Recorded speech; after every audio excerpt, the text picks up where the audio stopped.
सावरकर एक ऐसा नाम जिसको सुनने के बाद मन में प्रश्नों का अंबार लग जाता है। मेरा नाम राहुल सावरकर नहीं है, मेरा नाम राहुल गांधी है। सावरकर एक ऐसा व्यक्तित्व जो पिछले 75 सालों से विवादों का विषय बना हुआ है। सिर्फ एक बात कही, गांधी हमारे हैं, सावरकर आपके। क्या इसमें कोई गलत बात कही मैंने?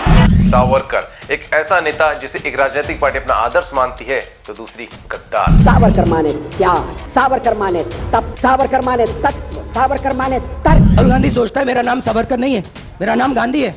गांधी किसी से माफी नहीं मांगता। आखिर क्यों सावरकर को माफी वीर क्यों बोला गया, जबकि उसी वायसराय को माफीनामा लिखने वाले नेहरू और गांधी को स्वतंत्रता सेनानी?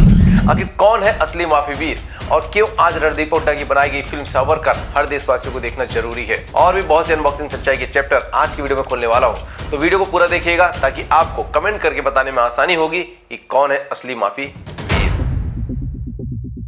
देखिए, सावरकर एक ऐसा व्यक्तित्व है जो आज भी राजनीतिक गलियारों में सबसे ज्यादा चर्चा का विषय बना हुआ है। आज 75 सालों के बाद भी कांग्रेस पार्टी में सावरकर को लेकर इतना खौफ क्यों है, उसको समझने से पहले अंग्रेज सावरकर से खौफ क्यों खाते थे, ये समझना जरूरी है। और इसके लिए सावरकर कौन है उनके बारे में शॉर्ट में थोड़ा समझ लेते हैं। वीर सावरकर का जन्म एक ब्राह्मण हिंदू परिवार में हुआ था। पुणे महाराष्ट्र से बैचलर ऑफ आर्ट्स की पढ़ाई पूरी करने के बाद लोकमान्य तिलक, जिन्हें वो अपनी प्रेरणा मानते थे, उनकी मदद से लॉ पढ़ने के लिए लंदन जाते हैं। लेकिन उससे पहले उन्होंने अपने भाई गणेश सावरकर और नारायण सावरकर के साथ मिलकर मित्र मेला नाम का एक गुप्त संगठन तैयार कर लिया था, जिसमें वो ऐसे क्रांतिकारियों को जोड़ने का काम करते थे जो अंग्रेजों का सीना चीरकर उनके माथे पर भारत माता की जय लिखने का दम रखते थे। बाद में इस संगठन को अभिनव भारत समिति यानी कि यंग इंडिया सोसाइटी नाम दे दिया जाता है और फिर 1906 में वो लंदन चले जाते हैं और वहां जाकर वो इंडिया हाउस जैसे संस्थाओं से जुड़ जाते हैं। 10 मई 1907 को सावरकर इंडिया हाउस लंदन में प्रथम भारतीय स्वतंत्रता संग्राम की स्वर्ण जयंती मनाते हैं और यहीं पर एक जोरदार भाषण देते हैं, जिसे वो 1857 के संग्राम को गदर नहीं बल्कि भारत की स्वतंत्रता का प्रथम संग्राम करके संबोधित करते हैं, जो 1908 में एक किताब का रूप ले लेता है, जिसका नाम वो रखते हैं the Indian war of independence. और यहीं से असली बवाल शुरू होता है, क्योंकि इससे पहले अंग्रेजों ने लोगों के दिमाग में यह भर दिया था कि 1857 की क्रांति तो कुछ सिपाहियों के द्वारा किया गया विद्रोह था, जिसे आज भी बाएं हाथों से कलम चलाने वाले इतिहासकार हमारे मस्तिष्क में भरने का प्रयास करते हैं। लेकिन सावरकर अपनी पुस्तक में जो सच बताते हैं, उससे पूरी अंग्रेजी हुकूमत इस कदर हिल जाती है कि उस किताब को अंग्रेजी हुकूमत हर जगह से न सिर्फ बैन कर देती है बल्कि लॉ की परीक्षा पास करने के बाद भी सावरकर को वकालत नहीं करने देती। लेकिन सावरकर यही नहीं रुकते। 1 जुलाई 1909 को क्रांतिकारी मदनलाल ढींगरा एक अंग्रेज अधिकारी विलियम हर्ट कर्जरवाली को गोली मार देते हैं, जिसमें इनका नाम भी आता है कि इन्होंने ही मदनलाल ढींगरा को बंदूक मुहैया करवाई थी। 13 मई 1910 को सावरकर को गिरफ्तार कर लिया जाता है और फिर MS मौर्य नाम के जहाज से उन्हें भारत लाया जाता है, जहां उन्हें 24 दिसंबर 1910 को आजीवन कारावास की सजा सुनाई जाती है। फिर 31 जनवरी 1911 को उन्हें दोबारा आजीवन कारावास की सजा सुनाई जाती है। इस तरह से ब्रिटिश सरकार सावरकर को एक ही जीवन में 2 बार आजीवन कारावास की सजा देते हैं, जो आज तक के विश्व इतिहास में पहली और अनोखी सजा थी। अब आप कहोगे कि सिर्फ बंदूक सप्लाई करने के जुर्म में 2 बार आजीवन कारावास की सजा क्यों दी गई? तो बात सिर्फ बंदूक सप्लाई करने तक की नहीं थी। सावरकर की क्रांतिकारी गतिविधियों से अंग्रेज हुकूमत इतना घबरा गई थी कि उन्हें पता चल गया था कि अगर ये आदमी बाहर रहेगा तो उनका देश में रहना मुश्किल हो जाएगा। और इसीलिए जब 7 अप्रैल 1911 को काला पानी की सजा काटने के लिए सावरकर को सेलुलर जेल भेजा गया, तो उन्हें D यानी कि डेंजरस कैटेगरी में रखा गया था। डेंजरस कैटेगरी एक ऐसी कैटेगरी होती थी जिसमें सावरकर को सभी कैदियों से अलग जंजीरों में बांध कर रखा जाता था और उनके गले में D नाम का एक पट्टा डाल दिया जाता था। अब आप सिर्फ इस बात से अंदाजा लगा सकते हैं कि सावरकर के नाम का कितना खौफ रहा होगा उन अंग्रेजों के मन में कि एक कैदी जो अंडमान के सेलुलर जेल में बंद है, फिर भी उसे जंजीरों से बांधकर उसे डेंजरस कैटेगरी में रखा जाता था। खैर, जितनी नफरत और खौफ सावरकर को लेकर अंग्रेजों के मन में था, उससे कहीं ज्यादा खौफ और नफरत कांग्रेस पार्टी के कुछ नेताओं के मन में भी था। लेकिन क्यों, आइए जानते हैं चैप्टर नंबर 2 में। देखिए, कांग्रेस पार्टी का अगर इतिहास देखेंगे तो पता चलेगा कि कांग्रेस पार्टी बनाई ही इसीलिए गई थी कि 1857 जैसी क्रांति दोबारा ना हो, और इसीलिए कांग्रेस नेताओं के साथ अंग्रेज हमेशा नरमी रखते थे। और कांग्रेस पार्टी के नेताओं में सत्ता पाने की इतनी ज्यादा लालसा थी कि वो जिन्ना की उस महत्वाकांक्षाओं को नहीं देख पा रहे थे जिसे सावरकर ने 1920 में ही देख लिया था। 12 साल की नजरबंदी और 14 साल के काला पानी के कारावास के बाहर आने के बाद सावरकर हिंदू महासभा के अध्यक्ष बनते हैं और उसी वक्त उन्होंने कांग्रेस के नेताओं को चेतावनी दी थी कि मोहम्मद अली जिन्ना भारत को विभाजित करने की दिशा में तेजी से आगे बढ़ रहा है। लेकिन इस पर कांग्रेस के नेताओं ने कोई ध्यान नहीं दिया और जब 1940 में जिन्ना ने अपना असली रंग दिखाया तो गांधी ने कहा कि पाकिस्तान तो मेरी लाश पर बनेगा। लेकिन सावरकर को चूहे की गंध आ गई थी और उन्होंने साफ कह दिया था कि भारत विभाजन को अब कोई नहीं रोक सकता। गांधी और नेहरू बड़े आराम से जिन्ना के सामने घुटने टेक देंगे और फिर 1947 में वही हुआ जो सावरकर ने कहा था। और ऐसी भविष्यवाणी सावरकर ने एक दो बार नहीं बल्कि 1962 में भारत चीन वॉर के पहले जब चीन 1950 में तिब्बत पर कब्जा कर लेता है तब भी सावरकर ने नेहरू जी के हिंदी चीनी भाई भाई वाले रवैये पर सवाल खड़ा किया था। और 1954 में एक स्टेटमेंट जारी करके उन्होंने नेहरू जी को चेताया भी था कि चीन के प्रति उनकी नरमी चीन की भूख को और बढ़ा देगा और वो एक दिन भारत की और जमीनों पर कब्जा करेगा। और फिर 1962 में क्या हुआ वो सब जानते हैं। खैर ये तो वो राजनीतिक दूरदृष्टि थी जहां पर सावरकर सही दिखते हैं और नेहरू जी और उनके गुट के कांग्रेसी नेता गलत, जो सावरकर से एक जलन और डर की वजह हो सकती है। लेकिन एक बात और थी जिससे नेहरू और उनके गुट के कांग्रेसी नेता डरते थे और वो था सावरकर का हिंदुत्व। आखिर क्या था सावरकर का हिंदुत्व, आइए समझते चैप्टर नंबर 3 में। 1922 में एक किताब लिखी थी जिसका नाम था एसेंशियल ऑफ हिंदुत्व, जो 1928 में हिंदू कौन है के नाम से प्रकाशित होती है। इस किताब में हिंदू कौन है उसकी परिभाषा लिखते हुए सावरकर एक श्लोक लिखते हैं, आ सिंधु सिंधु पर्यंता यस्य भारत भूमिका प्रीत भू पुण्य भ्रूषेचुषा वे हिंदू रीति स्मृता।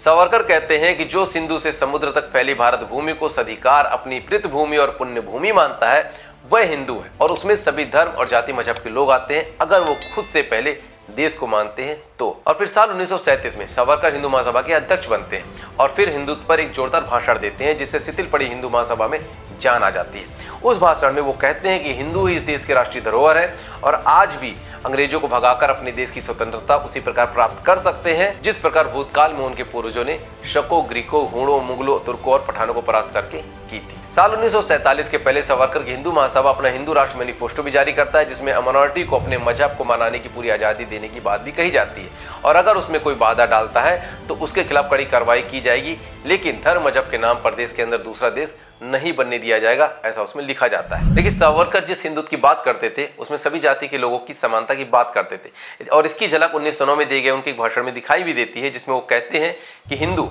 भले ही भारत का दिल है लेकिन जिस तरह से इंद्रधनुष में कई रंग होते हैं उसी तरह से मुस्लिम, सिख, ईसाई और बाकी धर्मों के लोग हैं और यही भारत है। लेकिन 1947 आने तक उनकी छवि एक हिंदू नेता की बनने लगती है और इसका कारण सेलर जेल में काटी गई उनकी सजा थी, क्योंकि वहां पर उन्होंने धर्म परिवर्तन का न सिर्फ नंगा खेल देखा था बल्कि भारत में पुर्तगालियों का पुराना इतिहास भी उन्होंने पढ़ा था। और ये सारी बातें उन्होंने 1922 में अपनी किताब हिंदुत्व में वो न सिर्फ लिखते हैं बल्कि कन्वर्जन माफिया के खिलाफ देशवासियों को चेतावनी भी देते हैं। और सावरकर की इसी विचारधारा से न सिर्फ उस वक्त के नेहरू और उनके गुट के नेता डरते थे बल्कि आज 75 सालों के बाद भी उनके वंशज भी डरते हैं और इसीलिए अपने डर को सावरकर के उस माफीनामे की आड़ में छुपाने की कोशिश करते हैं जिसे सावरकर ने सेलर जेल में सजा काटते वक्त लिखा था। अगर मैं सिर्फ आखिरी लाइन पढ़ना चाहता हूँ, अंग्रेजी में लिखी है तो मैं अंग्रेजी में बोल देता हूँ। I beg to remain sir your most obedient servant V D. Savarkar. Hindi में ट्रांसलेशन कर देता हूँ, सर मैं आपका नौकर रहना चाहता हूँ। ये मैंने नहीं लिखा, ये सावरकर जी ने लिखा। लेकिन क्या सिर्फ सावरकर ने माफीनामा लिखा था या फिर इस हमाम में सब नंगे हैं? आइए देखते चैप्टर नंबर 4 में। तो 30 अगस्त 1911 को सावरकर अपना पहला माफीनामा लिखते हैं जिसमें वो लिखते हैं कि क्या मैं एक उम्र कैद में दोनों उम्र कैद की सजा काट सकता हूं। 1913 के दूसरे पत्र में सावरकर लिखते हैं कि अगर मेरे राष्ट्र को रचनात्मक प्रगति करने का मौका दिया जाए तो मैं खुद और मेरे साथी क्रांतिकारी भी शांति के रास्ते को अपनाने के लिए तैयार होंगे। 1914 में द्वितीय विश्व युद्ध के दौरान भेजे गए एक लंबे पत्र में सावरकर ने मांग की थी कि भारत को औपनिवेशिक स्वायत्तता दी जानी चाहिए जिसमें भारतीयों को बहुमत होना चाहिए। इसके बदले में भारतीय क्रांतिकारी द्वितीय विश्व युद्ध में अंग्रेजों का सहयोग करेंगे। और फिर 5 अक्टूबर 1917 को अंग्रेजों को लिखे गए दयापत्र में सावरकर ने कहा कि सभी राज कैदियों को रिहा किया जाना चाहिए, भले ही मुझे उससे बाहर कर दिया जाए।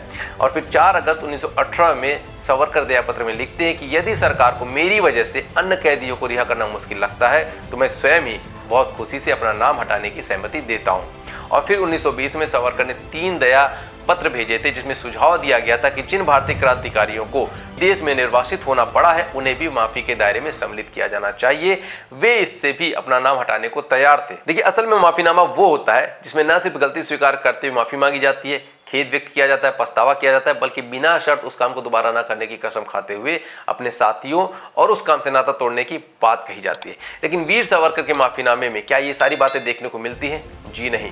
उनके माफीनामा में कहीं पर भी उन्होंने ना खेद व्यक्त किया ना ही कोई पछतावा, बल्कि अपने माफीनामे में खुद से ज्यादा उन्होंने अपने कैदी मित्रों की रिहाई की बात लिखी, क्योंकि जेल में कैदियों को जानवरों की तरह रखा जाता था। अपने हाथों से नारियल को छीलकर तेल निकालना पड़ता था और उसके लिए उन्हें कोल्हू में बैल की तरह जोत दिया जाता था। और सिर्फ इतना ही नहीं, उनसे जंगलों की सफाई करवाई जाती थी, साथ ही दलदली और उबड़ खाबड़ जमीन को समतल करवाया जाता था, रुकने पर कोड़ों से मारा जाता था, ऊपर से न उन्हें भरपेट खाना दिया जाता था और न ही पीने के लिए पानी। नरक से बदतर जिंदगी जीने को मजबूर थे वहां के कैदी। और चूंकि सावरकर एक वकील थे तो कानून उन्हें पता था कि कैसे कानूनी दांवपेच से उस नरक से मुक्ति मिल सकती है, और यही बात वो दूसरे कैदियों से भी कहते थे। अब इसे आप लोग कूटनीति कहें या फिर कायरता, वो मैं आप लोगों पर छोड़ता हूं, क्योंकि गूगल से निकालकर जिस माफीनामे के नीचे लिखे इस शब्द को दिखाकर सावरकर को आप लोग कायर और माफीवीर बोलते हो, वही शब्द गांधी जी के लेटर में भी आप लोगों को लिखा हुआ मिल जाएगा, जिसमें वो साफ साफ खुद को ब्रिटिश सरकार का नौकर लिख रहे हैं। और सिर्फ ब्रिटिश सरकार को ही नहीं बल्कि एक रशियन लेखक के लिए भी इसी तरह के शब्द का प्रयोग वो करते हुए दिखाई दे जाएंगे,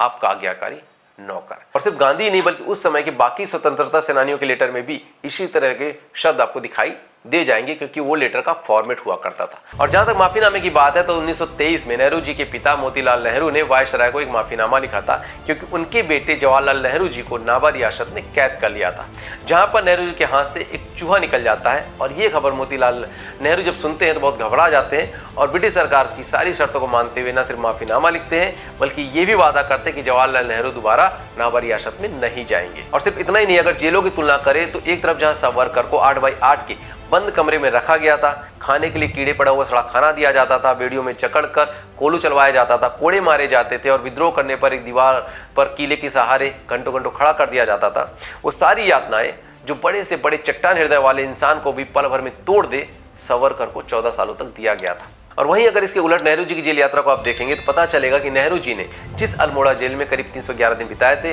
वहां पर उनको एक बड़ा सा हॉल जिसमें खुली हवा आने के लिए 15 खिड़की और सोने के लिए बिस्तर, बैठने के लिए कुर्सी, पढ़ने लिखने के लिए किताबें और भी बहुत सारी चीजें उपलब्ध कराई गई थी। और ये सारी बातें उन्होंने अपनी आत्मकथा में भी लिखा है। वहीं गांधी जी की बात करें तो उन्हें भी गिरफ्तार करके बिरला हाउस जैसे महलों में रखा जाता था, लेकिन बताने वालों ने आपको सिर्फ ये बताया कि सावरकर ने माफी मांगी थी, लेकिन कैसे मांगी थी, माफीनामे में क्या लिखा था, वो नहीं बताया। इसलिए माफीनामे की परिभाषा को अच्छी तरह से समझिए और फिर सावरकर नेहरू के माफीनामे में लिखी गई बातों को उससे मिलाइए।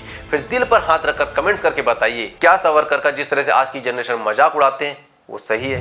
देखिए, आजादी की लड़ाई में नेहरू या फिर गांधी का अपना अलग योगदान है और सावरकर का अपना अलग, लेकिन जिस तरह से सावरकर के योगदान को सिर्फ एक राजनीतिक लाभ लेने के लिए बदनाम किया गया, क्या आपको नहीं लगता कि उनके साथ गलत हुआ है? और इसी सच्चाई को बड़े पर्दे पर रणदीप हुड्डा फिल्म के माध्यम से लेकर आए, जिसका नाम है स्वतंत्र वीर सावरकर। इसलिए मैं आप लोगों से कहना चाहता हूं कि अगर आप सावरकर जी के सच्चे इतिहास को पूरा पढ़ नहीं सकते तो इस फिल्म को देखिए, सारी सच्चाई आपको पता चल जाएगी, क्योंकि इस फिल्म को पूरे प्रमाण के साथ रणदीप हुड्डा जी ने बनाया है। बाकी कमेंट्स करके आप मुझे जरूर बताइएगा कि आपकी नजर में असली वीर कौन है और माफी वीर कौन है। और आप लोग अगर चाहते हैं कि मैं इसी तरह की अनबॉक्सिंग सच्चाई आप लोगों के लिए लेकर आता रहूं तो चैनल को सब्सक्राइब करना मत भूलिएगा, वीडियो को लाइक शेयर जरूर कीजिएगा। मिलता हूं जल्द नए वीडियो में, तब तक के लिए जय हिंद, वंदे मातरम।